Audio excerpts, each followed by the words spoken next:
When I found Jessie, she was lying in a pool of blood in the torrential rain. She lost her memory for 3 years, and I took care of her for those 3 years. During those years, she would often furrow her brows and say that I couldn't do anything right. When she regained her memory and returned to her peak, she told the media she didn't know me. Later, at the wedding, I put the ring on the neighboring girl's finger. She stormed in with 900 bodyguards, broke down the door, and pointed a gun at my fiancé's forehead, demanding, "Are you really going to marry her?"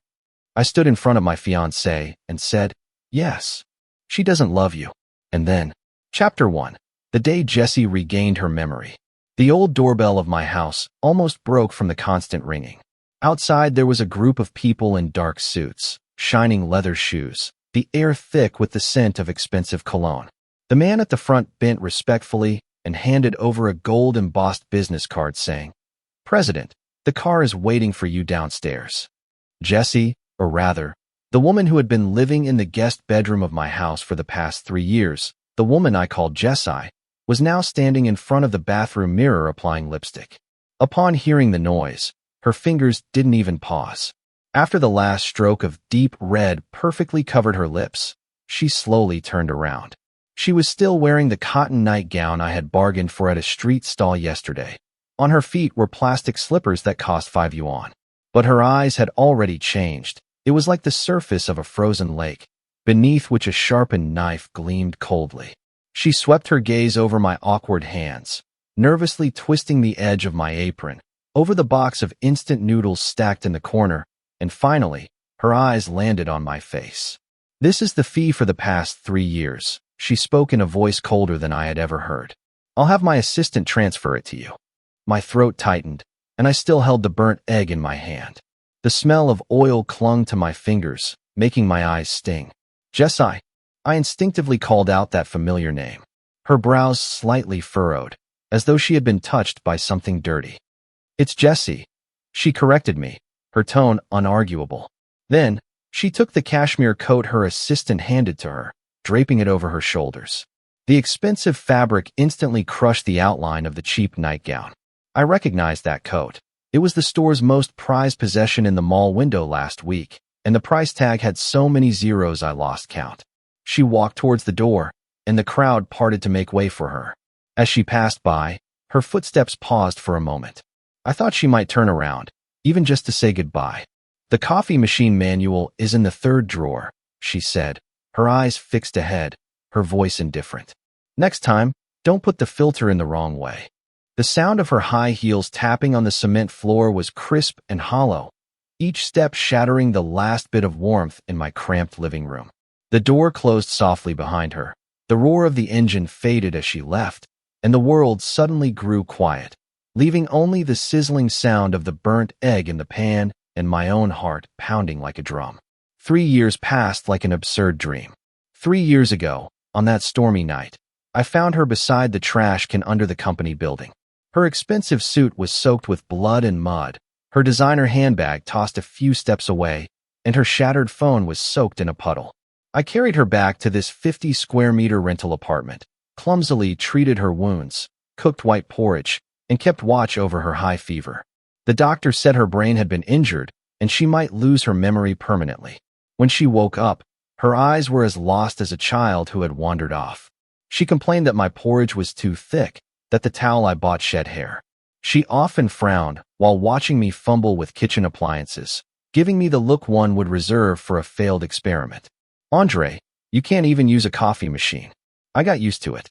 I got used to her picky nature, to the occasional instinctive longing for her past life of luxury, and I also got used to my own clumsiness in front of her.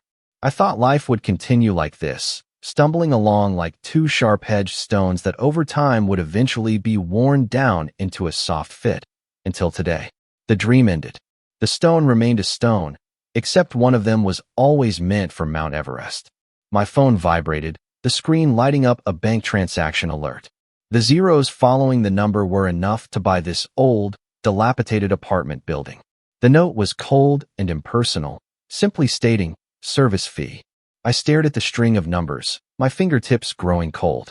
Sunlight outside was perfect, glaring in my eyes. Chapter 2. The money. "So, you really accepted that money?" Mona sipped her lemon tea, her small eyes scanning my face with curiosity. On the bench in the community park, I held a can of beer, the aluminum can slightly dented from my grip. What else could I do? I pulled at the corner of my mouth. Donated to the Hope Project? I took care of her for 3 years. That money was rightfully mine. Aunt Mona was my mom's card-playing buddy before she passed. In this old neighborhood, she had spent half her life as a matchmaker and a source of gossip. Jesse's dramatic departure had already become the most talked-about gossip among the neighbors. Foolish boy. Mona poked my forehead with frustration. That was Jessie. Even a speck of dirt from her would be enough for you to live on for 3 generations. Look at you, 3 whole years. You've wasted all that time, not even a sound of gratitude, and now you're empty-handed. Well, no, not empty-handed. At least you've got some money. She glanced at my faded jeans and canvas shoes, her gaze filled with complexity. But the spirit, TSK, it's like a frostbitten eggplant. Mona, let's talk business about the thing I asked you to do last time. I took a gulp of beer, the cold liquid sliding down my throat without causing a ripple. Oh, right. Mona slapped her thigh, suddenly full of energy, lowering her voice with mystery. Don't worry, Aunt's got it covered. This time, you'll be satisfied. She's good-looking, steady in temperament, and at a glance, she's the type who knows how to live a stable life. She dragged out her words. The most important thing is, she's not after your money. She values character. I forced out a smile. After everything with Jessie, I really didn't have much confidence in my so-called character. Where is she? I asked. She's coming. Mona excitedly pointed to the park entrance. The last glow of the setting sun bathed the figure walking towards us in a soft golden light. She wore a simple off-white cotton linen dress, her long hair loosely tied up, revealing a graceful neck. In her hand, she carried an eco-friendly bag with a hint of green vegetable leaves peeking out. She didn't walk fast, her pace calm and measured, like a breeze in early summer gently sweeping through the bustling streets. As she drew closer and I saw her face clearly, I realized she wasn't the kind of aggressively stunning beauty like Jessie. Instead, she had a clean, bookish, gentle charm. Her brows and eyes were soft, her nose bridged straight, and her lips naturally tinted a pale pink. When she saw me, she seemed a little shy, lowering her eyelashes slightly, and a barely noticeable blush appeared on her cheeks. This is Kiki. She just moved into our community recently and works at the library. Mona introduced her enthusiastically. This is Andre. I've watched him grow up. He's an honest kid, a programmer, and has a stable job. Hello, Mr. Andre. Kiki's voice was light, like a feather brushing against the heart, with a soft southern accent. Why you hello? I stood up awkwardly, almost dropping my beer can. She had a faint, comforting scent, like cotton soaked in sunshine, pure and soothing. Mona stepped aside, leaving me and Kiki alone on the bench. The atmosphere was filled with a subtle silence. Mona told me. Kiki spoke first, her voice still gentle. You took care of a sick family member for a long time. She didn't mention Jessie by name, nor did her gaze hold any probing curiosity, only a kind understanding. I paused for a moment and nodded. Yeah, for 3 years. She got better and then left. That must have been really hard. She gazed at the children chasing after a soccer ball in the distance, her tone calm, as if stating a fact. Taking care of someone, especially someone who is sick, drains both your mental and physical strength. To stick with it for 3 years, that's really impressive. It felt like something soft had gently brushed against my heart. Over these 3 years, I had heard countless people say, "It's worth it, that's Jessie," or "You've hit the jackpot, kid." But no one had ever said, "That must have been hard." The evening breeze swept past, carrying her pleasant scent. My tense shoulders subtly relaxed in that moment. Chapter 3. The Calm After the Storm. Kiki lives on the 3rd floor of the unit next to mine. She was like a gentle breeze, silently blending into my chaotic world. The kitchen, which Jessie once described as completely inefficient, began to show signs of life.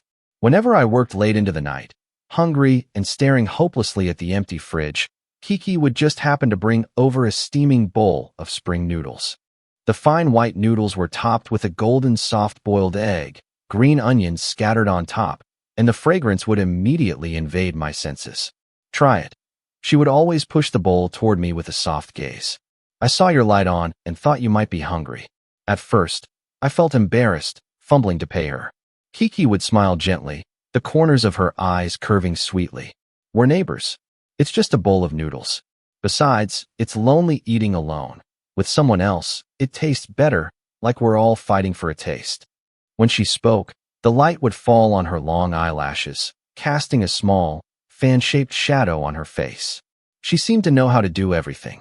My 5-year-old laptop, which had been lagging and crashing frequently, miraculously ran smoothly under her delicate fingers.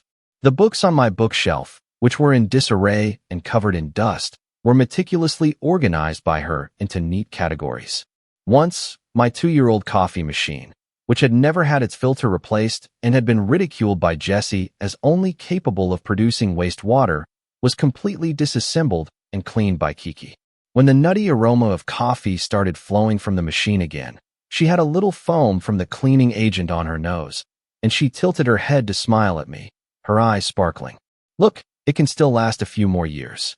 That smile was like a spring stream thawing after winter, clear and warm. There was no hint of condescension, no trace of, how can you not even do this? On weekends, she suggested that we go grocery shopping together.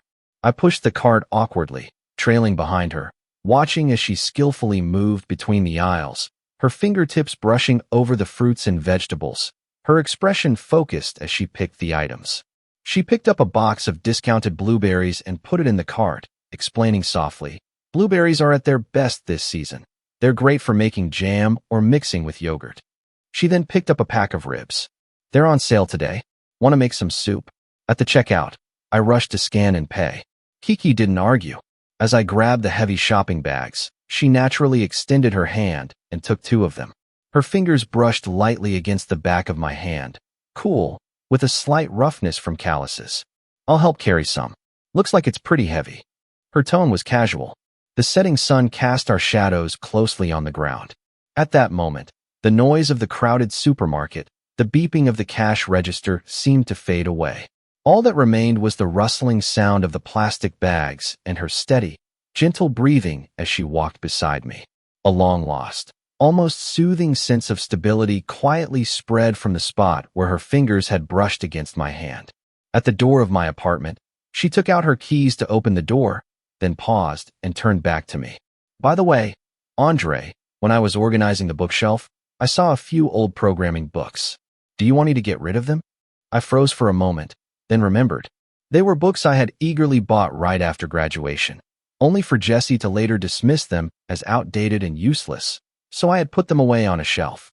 I felt a little awkward. They're not of much use anymore. You can get rid of them if you want." Kiki nodded and didn't ask any further. She opened the door, and warm yellow light spilled out from the crack. "See you tomorrow," she waved with a smile, her figure disappearing behind the door. I stood in front of my door, the dim light from the sensor in the hallway casting a soft glow. From the gap in the door next door, the smell of her cooking drifted out, carrying the scent of home. The indentations from the shopping bag still faintly burned in my hands. I looked down at the spot on the back of my hand where the cool touch had lingered, and for the first time, I clearly felt that being taken care of was such a subtle, yet powerful force. It wasn't like the storm that rose when Jessie left, but more like the spring noodles Kiki had made for me, quietly soaking into the dry corners, bringing a warm sense of stability. Chapter 4, The Proposal. Deciding to get married felt like a natural, inevitable thing. There were no earth-shattering confessions, no rose petals or diamond rings involved. It was just an ordinary Friday evening, and we were having hot pot together in Kiki's small apartment.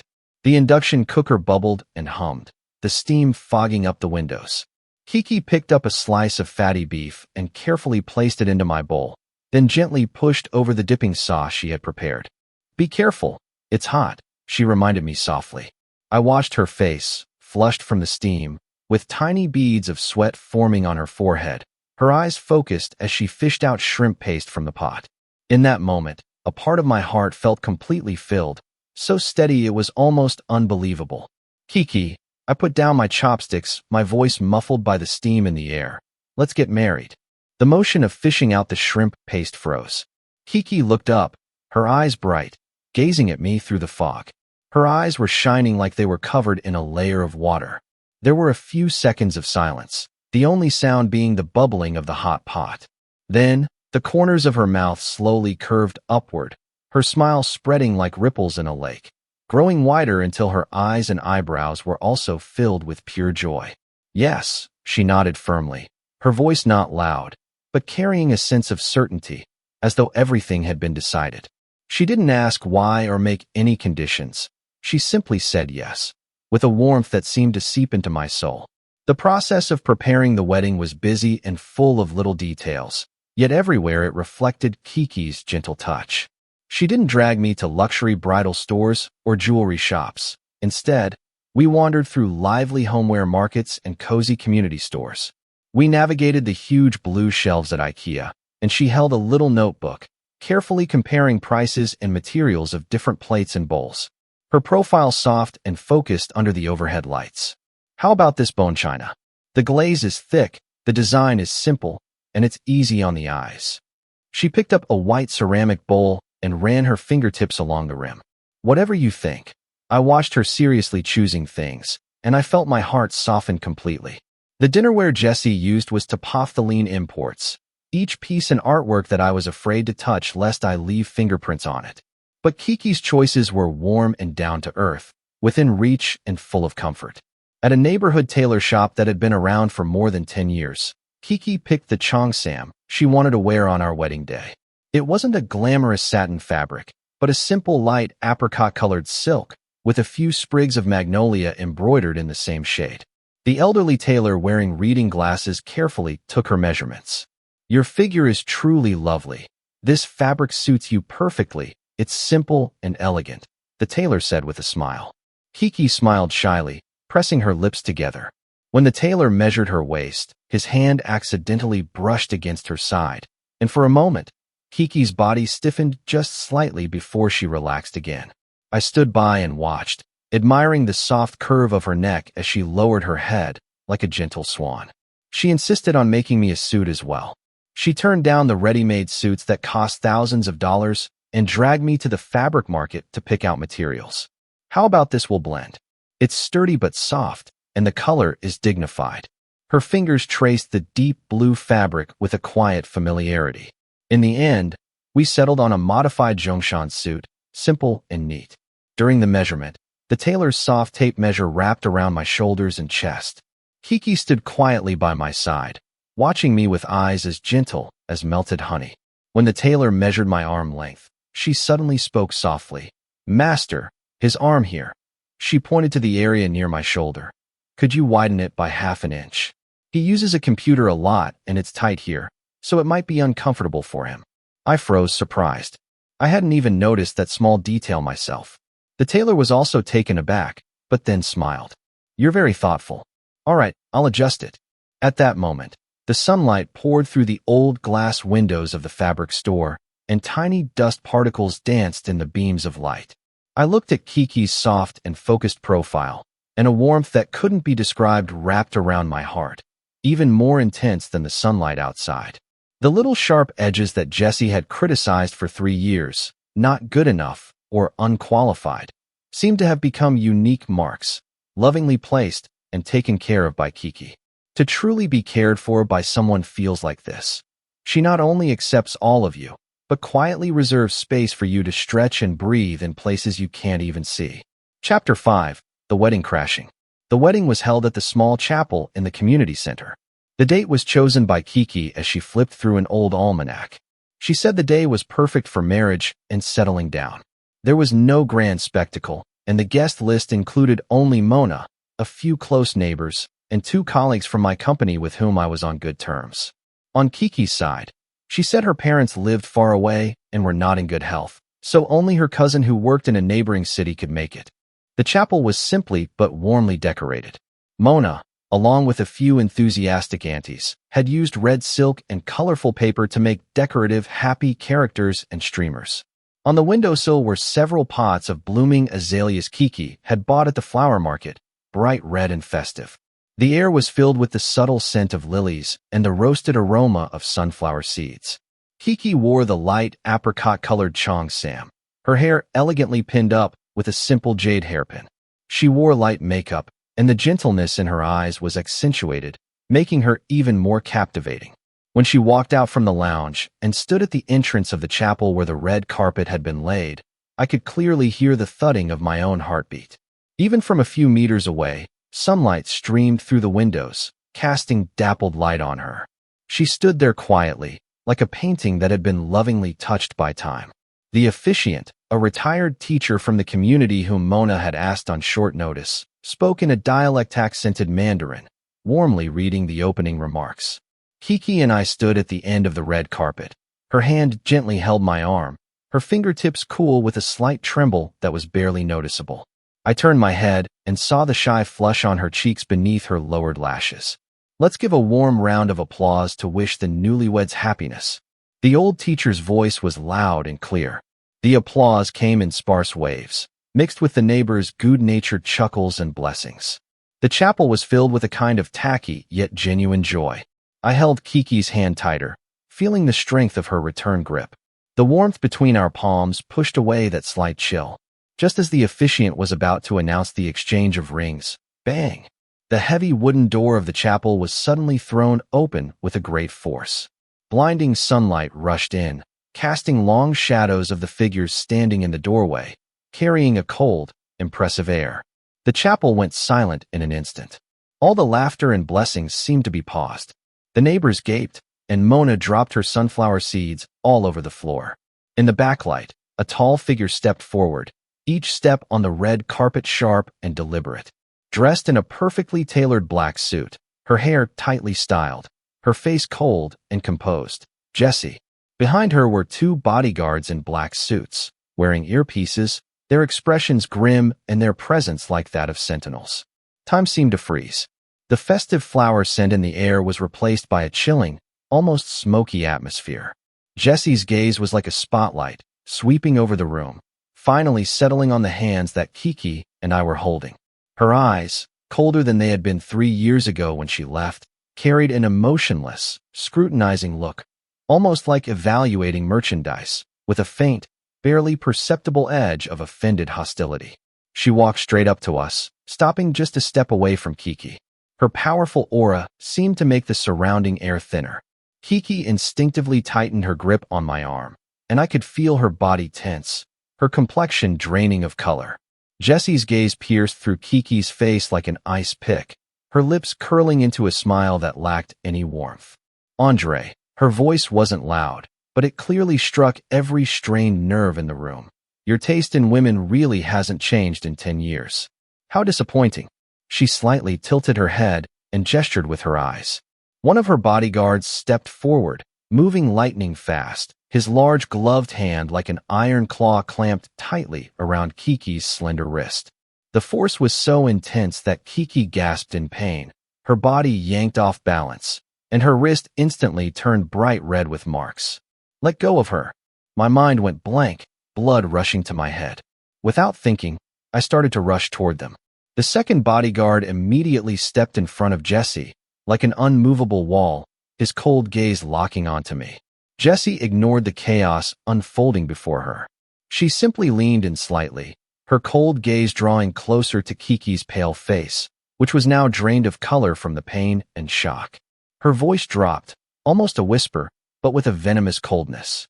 It clearly reached our ears. Miss Kiki, or should I say Nightingale? You've been lurking by his side for so long. Must have been quite exhausting. She paused, savoring the look of horror that suddenly overtook Kiki's eyes. Too bad, your wedding gift, about the Falling Star System's core architecture. I'm afraid it won't be delivered after all. Chapter 6. A Chilling Revelation. Nightingale. The word hit me like two icy hammers crashing into my eardrums, instantly freezing all my blood and thoughts.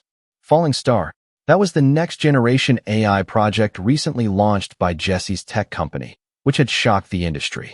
It was hailed as the crown jewel, with security so tight it was a top company secret. I turned my gaze sharply toward Kiki. Her face was as pale as paper, her body trembling slightly under the bodyguard's iron grip, cold sweat beading at her forehead. Her eyes, usually warm and gentle, now held an overwhelming fear, disbelief, and a glimmer of hopelessness, as though she had been exposed and had nowhere to hide. No, it's not like that. Her lips trembled, her voice broken and desperate as she struggled to free herself from the bodyguard's grip. The red marks on her wrist quickly turned a dark bruise. Andre, listen to me, Listen to what? Jessie straightened, looking down at her from above, like a predator watching a helpless insect. Her tone dripped with biting sarcasm. Do you want to tell me how you schemed to get close to him? How you used his identity as a programmer to slowly extract information about the Falling Star project, even the peripheral details? How your innocent-looking face hides so many shady tasks? Each word felt like a poisonous whip, slashing at my heart. All the warm memories, the late-night spring noodles, the repaired laptop, the organized bookshelf, the gentle advice during our fitting, were instantly torn apart, revealing the monstrous truth that could have been hiding beneath. I didn't mean to hurt him. Kiki suddenly looked up, tears streaming down her face. Her eyes were wide with panic and pleading as she looked at me, a look I had never seen before. I truly care about you. I truly care. Jessie sneered, the sound sharp and mocking. What's the worth of Nightingale's true intentions? Isn't the rule of your deep web organization that the end justifies the means, including using your body and emotions as weapons? She raised her hand slightly, and immediately one of her bodyguards stepped forward, handing her a thin, sharp-edged envelope. Jessie pinched the envelope between two fingers like she was holding something filthy, casually waving it in front of her. This contains encrypted screenshots of every piece of information you've passed along, the login traces of your access to the deep web, and the real identity and entry records of your cousin. Would you like me to read this aloud in front of your true heart husband, so he can finally see who's really lying next to him? The chapel was deathly silent. The neighbors stared in shock at the scene unfolding before them, unable to comprehend what was happening. Mona covered her mouth, too frightened to speak. Only Kiki's muffled, broken sobs echoed in the cold air. I stood frozen, my limbs numb, as though I was nailed to the red carpet. My mind was a whirlwind, Jessie's cold words and Kiki's desperate eyes tearing me apart. The foundation of trust collapsed in an instant, revealing the bottomless darkness underneath. I looked at the glaring bruise on her wrist, at her tear-streaked face, and my heart felt as if it was being squeezed by an invisible hand, aching to the point of suffocation. Why? My voice was hoarse and dry, like sandpaper rubbing against stone. Why me? Kiki's sobs paused for a moment. She lifted her tearful eyes, gazing at me through the blurred water in her eyes. Her lips moved a few times before forming a broken whisper. Because, only by your side, I feel like a person. Her words hit me like a weak electric current, piercing through the fog of anger and betrayal clouding my mind. But Jessie's icy voice quickly snuffed out this fleeting light. Such a touching confession. She clapped slowly, the sound echoing in the silent chapel, striking and out of place. Too bad it's too late. She turned to face me, her gaze sharp as a blade. Andre, are you seeing it clearly now? Is this the woman you chose? A calculating, lying commercial spy who could drag you into an abyss at any moment? Come with me, this farce is over. Her tone carried a commanding sense of entitlement, as if I were still the Andre from 3 years ago, obedient, clumsy, and forever spinning in circles around her coffee machine. Her bodyguards released their grip on Kiki's wrist, but they still stood like iron towers behind her, waiting for her next command, either to take me away or deal with this problem. Kiki staggered, almost falling to the ground. She clutched her throbbing wrist, her tear-filled eyes locking onto mine, her gaze filled with endless sorrow and the despair of awaiting judgment.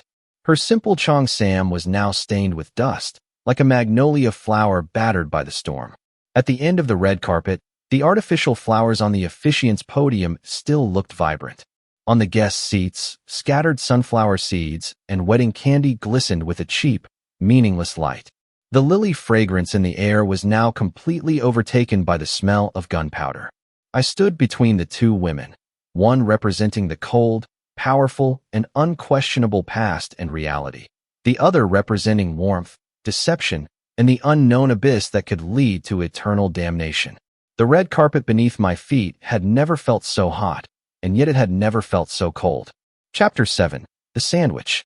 Jessie's hand hovered in midair, Her well-maintained nails, perfectly shaped and rounded, gleamed coldly under the chapel's harsh white lights. The remnants of victory, the unwavering confidence on her face, froze the moment my words fell, then cracked open with an incredulous gap. "What did you say?" Her voice was lowered, as though squeezed out between clenched teeth, filled with a simmering, repressed fury from a deep sense of offense. I didn't look at Jessie. My eyes bypassed her cold shoulder and landed on Kiki, who was slumped on the floor behind her. Kiki was staring back at me, her face a mix of tear tracks, bruises, and the same overwhelming shock, as though she couldn't understand the words I had just spoken. I took a deep breath, the emotion surging in my chest like lava ready to explode, scorching my throat.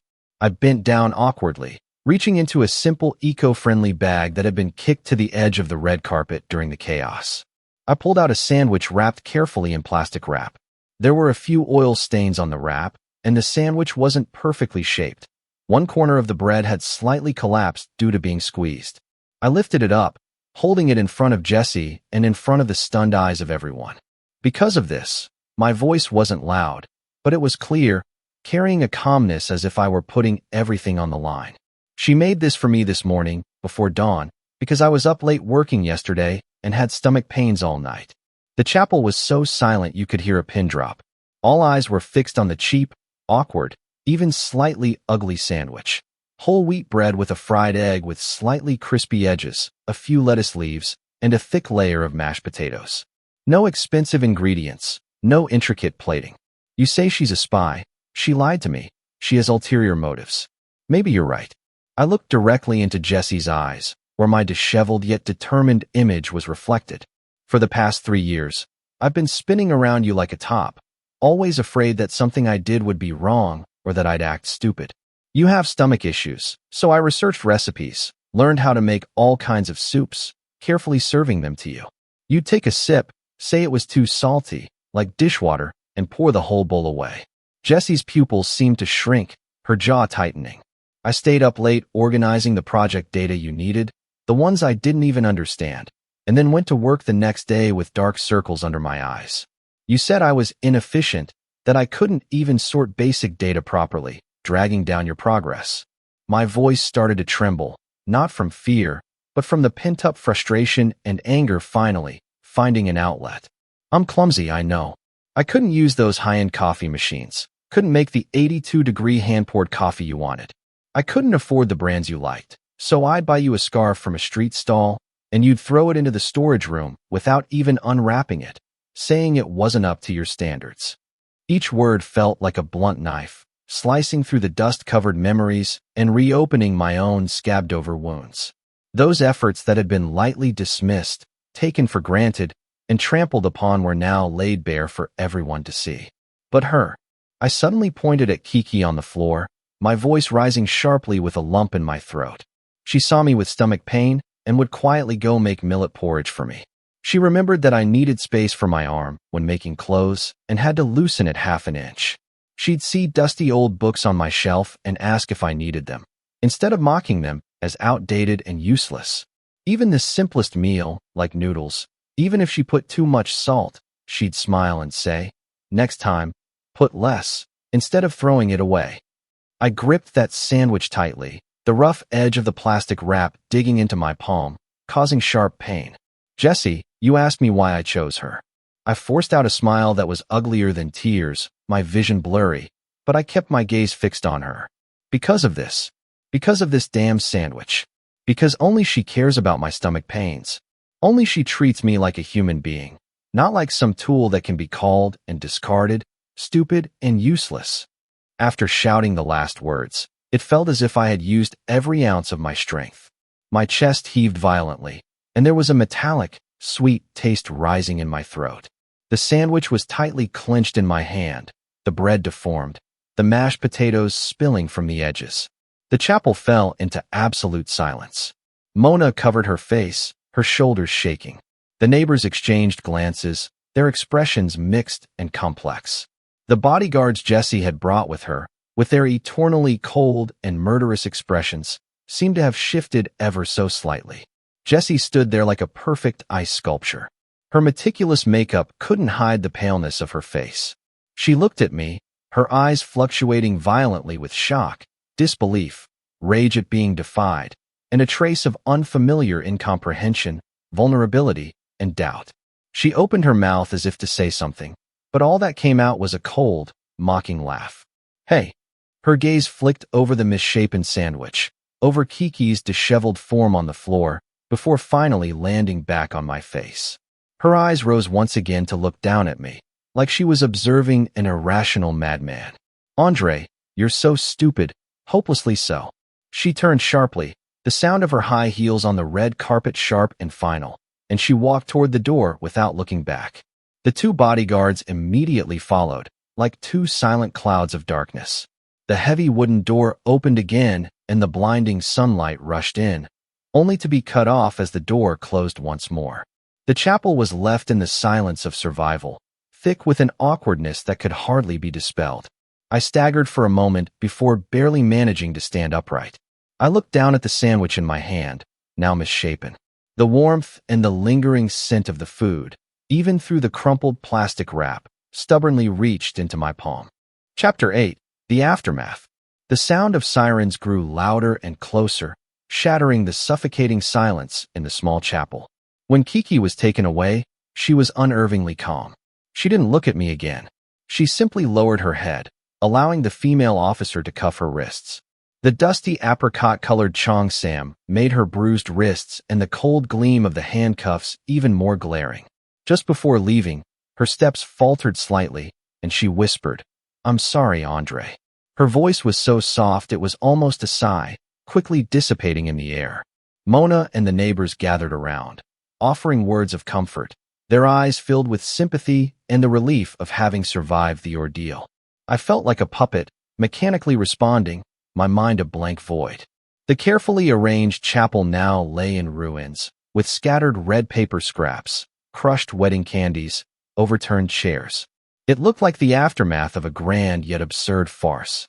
In the days that followed, I locked myself in the 50-square-meter rental apartment. The curtains were drawn tight, blocking out all light and sound from the outside world. The phone screen flickered on and off, filled with Mona's concerned messages and the company's inquiries about my vacation. I stared at the ceiling, replaying the scenes from the wedding over and over in my mind.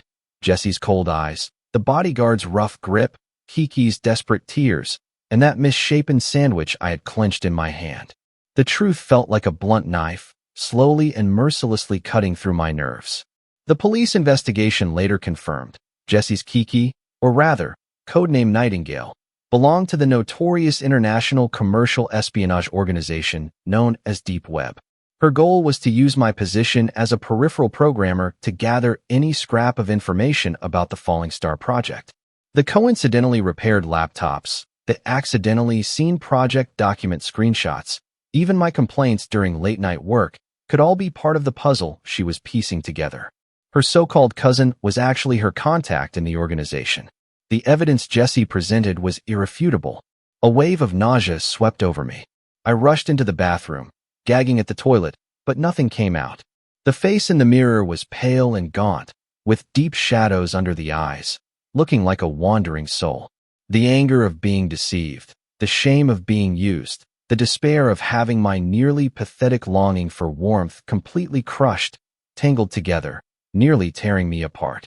But what terrified me more was that every time my anger and hatred reached their peak, other images would unexpectedly flash through my mind.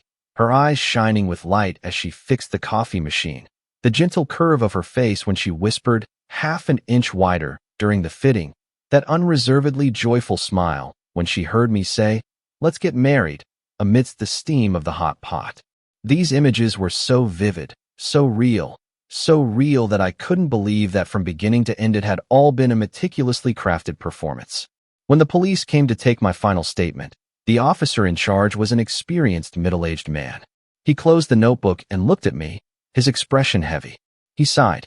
"Mr. Andre, I know this is hard to accept, but in our line of work, we see a lot of things. Some hunters go so far as to become the prey themselves, so deeply immersed in the role that they even fool themselves. It's not impossible." He paused for a moment, his voice tinged with an almost imperceptible complexity. That Kiki, or Nightingale, she became very unstable during the later stages of the interrogation. She kept repeating one thing. I shot up, my heart clenching as if an invisible hand had grabbed it. The officer met my gaze and spoke slowly. She said, "That bowl of noodles was real. That bowl of noodles was real." Those words felt like stones thrown into stagnant water, sending ripples through the frozen lake of my heart, stirring up a storm of confusion and pain. Anger, doubt, sorrow, and a faint, almost imperceptible sense of bewilderment once again drowning me. Chapter 9. The Confrontation. Time is the most incompetent yet the most effective quack doctor. It cannot erase scars, but it can dull and numb the sharp pain, making it bearable. Over time, I cut my hair, shaved my beard, and went back to work. My colleagues tacitly avoided mentioning the absurd wedding, but there was a new kind of cautious sympathy in their eyes. Life returned to its programmed rhythm, writing code, fixing bugs, ordering takeout, and staring at the silent wall of the next-door apartment late at night. Kiki was sentenced to prison, and her term was not short. I didn't go to the hearing. Mona, through various channels, got the news and told me with a sigh, "That girl." During the trial, she was very quiet, and she confessed clearly. When the judge asked her if she had anything to say, she stayed silent for a long time before she finally said, "I'm sorry, Andre. That bowl of noodles was real." Mona wiped her eyes. "What is this all about?" "That bowl of noodles was real." The words echoed in my mind like a spell, looping in my brain from time to time. It couldn't wash away the stain of betrayal, but they were like a tiny thorn lodged somewhere deep in my heart, occasionally causing a secret, unspeakable ache. Jessie never showed up again. Her tech empire continued to thrive, with the Falling Star project being a massive success. Her name appeared frequently on business headlines and in technology reports, basking in glory.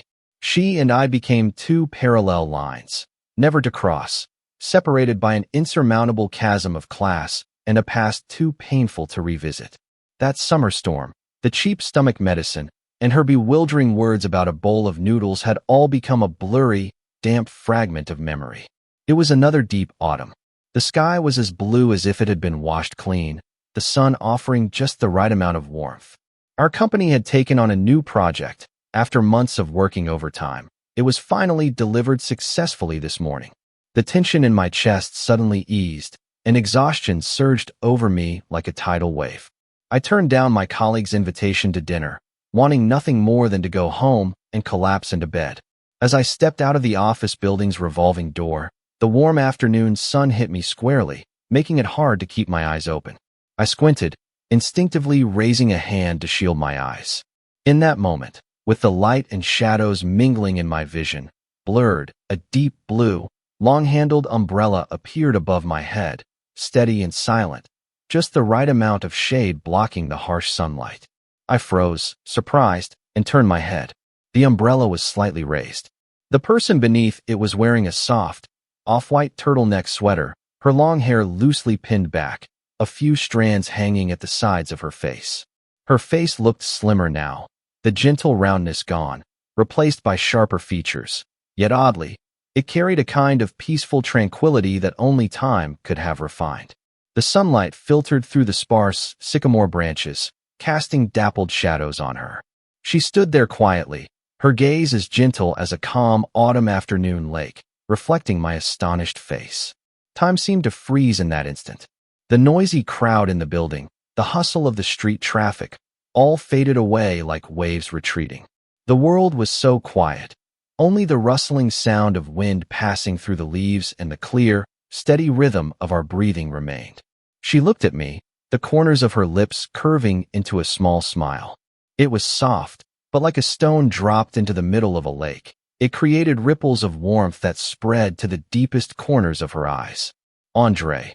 Her voice was soft, with a huskiness born of time apart, but it brushed against my heart like a feather, instantly awakening all the dormant memories and warmth. "Long time no see.